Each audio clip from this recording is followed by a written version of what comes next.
This is a topic which is going around on social media, and a few friends of mine have requested me to settle the matter. That is whether Muhammad was necrophilic, or that is whether Muhammad had sex with a dead woman, whether it's true or false, and whether I can ascertain it for the viewers.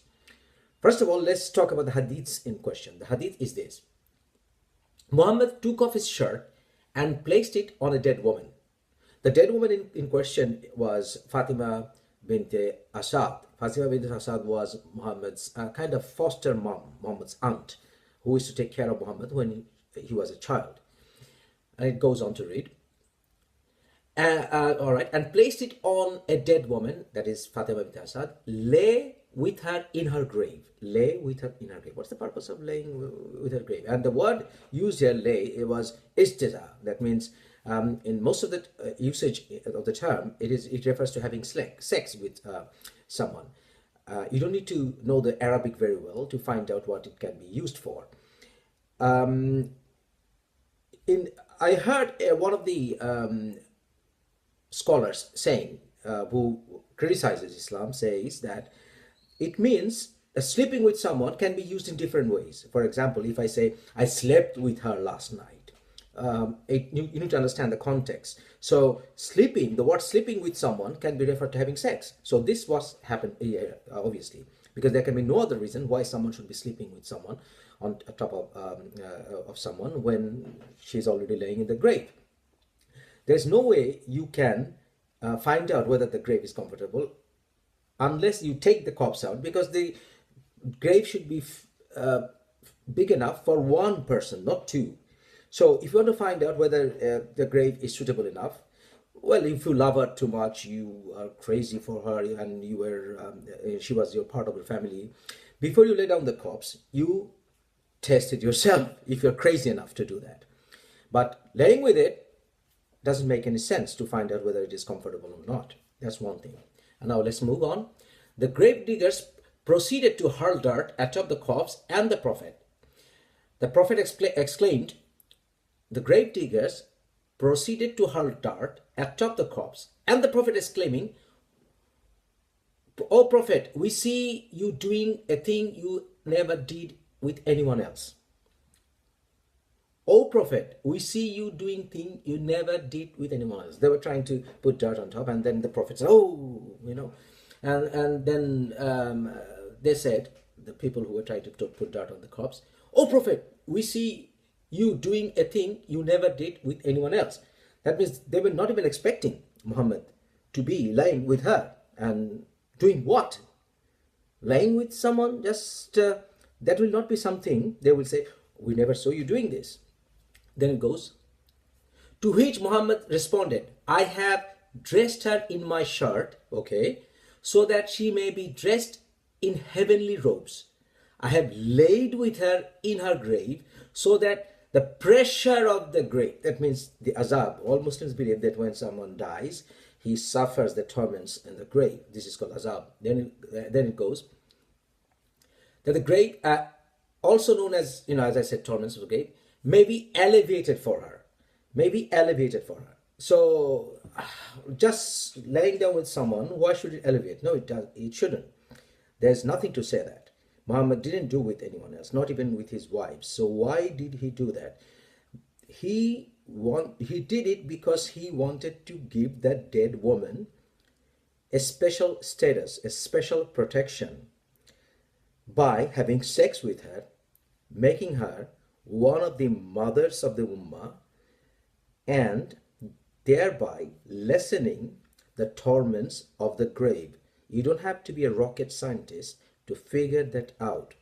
And some of the Muslim apologists say, oh, this is dazar, this is not this dazar, and they will play with word games. But this is all concocted. This is all apologetic nonsense. And then, so what was Muhammad doing and saying? So to understand the context, you also have to understand another hadith correlated to this, which I will go on. It is in Sahih Bukhari. It says, narrated Anas bin Malik, we were in the funeral procession of one of the daughters of the Prophet, and he was sitting by the side of the grave. I saw his eyes shedding tears. He said, Is there anyone among you who did not have sexual relations with his wife last night? Abu Talha replied in the affirmative. And so the Prophet told him to get down in the grave, and so he get down in her grave. What was the purpose? What was the purpose? Some would say, oh, he was clean. That's why Muhammad said, who was clean? He meant who was clean. I mean, come on. In Islam, if you have sex, if you have a bath, that's it. You are cleaned. So if going down into the grave when burying someone, if that not to have sex was a precondition, then it should have been incorporated in Islamic jurisprudence. But it's not there. It's not there. So if you read these two hadiths together, then you would understand Muhammad was necrophilic, and he was rather encouraging necrophilia. A sort of disgusting thing, because Muhammad obviously was trying to satisfy his daughter's earthly desire, a derailed way, to have sex. Fuck. Sorry for my French. Anyway, now the question is whether someone like him can imagine having sex with someone who is a motherly figure. Well, he can. To understand this, you also have to go to other hadiths. Please read the description box below. Muhammad said he would have a few women in heaven who were with him, and the list included, according to most authentic hadiths, please check the references below. Muhammad said he would have Jesus' mother. Jesus' mother, obviously a motherly figure, should have been a motherly figure to him, because Jesus was before the time of Muhammad and the Prophet's mother. He said he would have Jesus' mother as his wife in heaven. Not only that. He also said Pharaoh's wife, Asya, would be his wife too, because Asya was devoted to Allah, according to him. So he would have her as his wife as well. And then also, he said, he would have Moses' sister as his wife. So you understand that motherly figure wouldn't exempt Muhammad's lusts.